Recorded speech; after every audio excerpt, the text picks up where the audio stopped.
Bon. Ok, alors attends, d'abord je dis la date, je dis le contexte.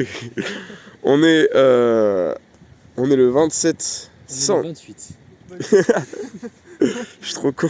Samedi 28 décembre Ça... 2024. Ok, on est le samedi 28 décembre 2024. Je suis malade sa mère. Je suis malade. On sort Moi, des fêtes. moi j'étais une semaine, j'ai encore des guerres. Oh. C'est ça, et on est le samedi de la première semaine des vacances. Et on s'apprête à tourner Une scène assez importante. une scène assez importante dont Ilman va nous résumer. C'est un peu la scène maîtresse en fait du film qui va être qui est un peu le fil rouge, tu vois. Et ce qui se passe, c'est que c'est une scène qui va être reconstruite petit à petit par les personnages principaux qui vont chercher à retrouver des extraits pour reconstruire l'histoire en fait.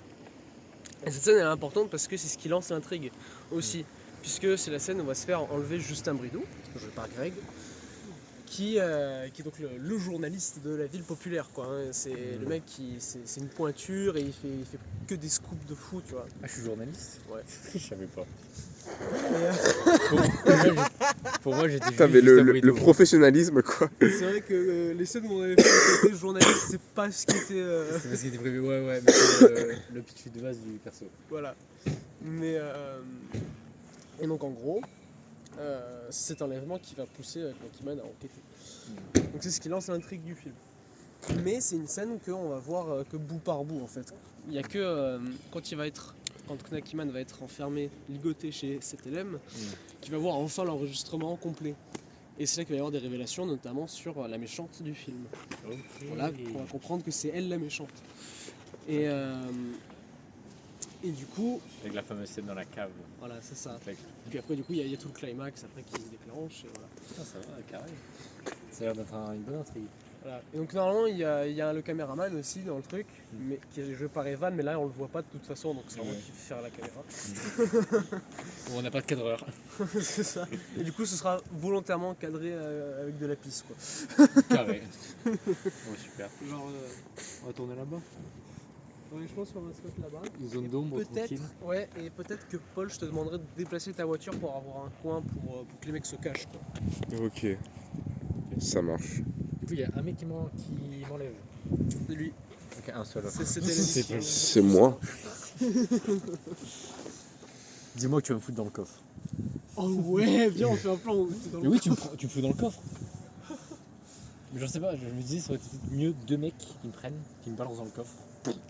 Voilà, j'ai un texte, mais sauf que on va dire que la plupart des lignes de dialogue, faudra de toute façon les redoubler, donc c'est pas besoin de connaître le texte par cœur.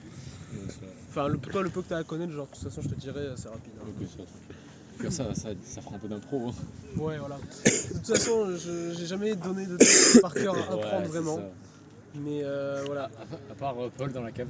Ah ouais, non, ça c'est... Par contre, vraiment, souvent, les parties dialogue, souvent, je les prépare un peu à l'arrache parce que c'est Ça fait un petit peu. c'est vraiment compliqué. Voilà. Après, t'aurais pu faire un effort parce que c'est... Je pense que la séance de tournage la plus importante de l'année, en fait, c'était celle-là. Et t'aurais pu au moins, tu vois, préparer. Dis-toi que j'ai préparé plein de trucs, mais ça, ouais, c'est un des derniers trucs que j'ai fait. Quoi. Et c'est un des trucs, je pense, que t'as le moins géré quand même, parce que Ouais, clairement. tu m'aurais envoyé même un jour ou 2 jours à l'avance, j'aurais appris, tu vois. Là, Bon, tu m'as envoyé après, on a réussi à minuit, la veille, hop, démerde-toi, tu vois. Sur Donc en vrai, Discord. sur Discord, tiens, allez hop, je retourne jouer à l'étal. À toi de te débrouiller pour demain. Eh ben non. Non, mais en vrai, souvent, en fait, j'essaie de donner un peu le texte à l'avance pour que les gens le lisent et aient une idée de ce qui se passe. Ouais. Mais après, le par cœur, de toute façon, je vous connais. Hein. Vaut mieux pas vous faire jouer du par cœur. Non. Pourquoi? Une bonne idée. Ah, bah, c'est parce que souvent, ça s'entend quand c'est du par cœur, de toute façon. Donc, c'est pas faux. de toute façon, C'est sincère. la préparation d'acteurs, de toute façon, on n'a pas les moyens de préparer ça. Quoi. Ouais, voilà. Donc, il vaut mieux que ce soit un peu plus spontané, des fois, tu vois. En gros, Ouais. Mais ouais, j'avoue que des fois, j'ai un peu. Voilà, quoi. Et tous les premiers films, souvent, c'est comme ça. Hein. Ah, bah, écoute, Tous les grands réalisateurs, ils filment avec un téléphone et tout comme ça. Hein. Ah, bah, c'est ça, hein. Exactement. C'est le début. Hein. C'est peut-être ton Que- premier. C'est Kian Kojandi qui expliquait ça. Il disait de toute façon, au début, tu feras forcément de la merde. Donc autant en faire plein dès le début, tu vois. Autant faire le con un bon coup. Voilà. Autant le faire avant que tu deviennes vraiment pro. C'est peut-être ton premier chef-d'œuvre. Après, en vrai, le film a des